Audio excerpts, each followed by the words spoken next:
Good morning mga tropa. So time check, alas 10 ng umaga. So ngayong araw mga tropa, rest day natin. Pero bukas may pasok na tayo at excited tayo. Alam niyo ba kung bakit? Kasi merong bazaar na gaganapin sa company namin.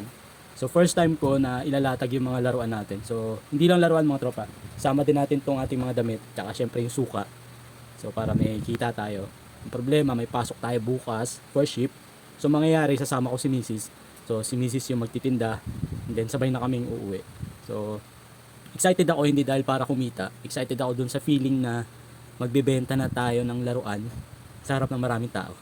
Iba kasi yung nagbebenta ka online. So iba rin yung magbebenta ka na actual. So nandun yung sales stock, di ba? So medyo excited tayo at the same time kinakabahan.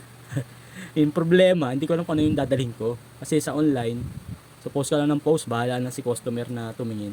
Samantalan doon, kapag actual, hindi mo alam kung mga collector ba sila o anong bibilihin nila, di ba? Hindi mo alam kung anong dadalhin ko eh. So siguro naisip ko na lang, baka magdala muna ako ng kaunti. Since 2 araw yung bazaar, unahin ko siguro is yung mga Playmobil, mga coin bank, yung mga nakabalot pa natin. Kasi baka pag dinala ko yung mga second hand natin na medyo madudumi, baka hindi pansinin, baka mandiri. So much better siguro dalhin ko na lang is yung mga nakasilyado pa. Tapos magdala rin tayo ng mga paunti-unting tag 20, 10, 30 para marami silang option. So yun lang mga tropa, medyo pagod na tayo, hindi pa tayo nagsisimula. Kasi kagabi napuyat ako, nag-sort ako ng mga laruan. Kasi marami tayong mga tropa na gusto na for shipping. Kaso hindi ko pa na-sort. So kagabi pinilit kong tapusin. Kaso hindi pa rin tapos. Hindi talaga kaya ng isang araw. Simula ako umaga, natapos ako alas 11 na ng gabi. Tapos ngayon gumising na naman tayo. Ito na naman tayo, laruan na naman tayo. Na-addict na ako sa laruan. Hindi sa laruan, kundi nag-enjoy tayo kasi kumikita tayo.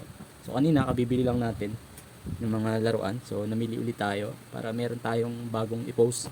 Kasi nangyayari kapag wala na tayo mai-post, so yung mga customer natin nag-aalisan, naghahanap ng iba.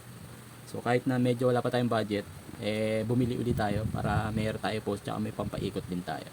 So yun lang mga tropa, sana maging successful yung ating bazaar bukas. Samahan niyo ako. Punta pa si Tonton. Peace. Bye bye.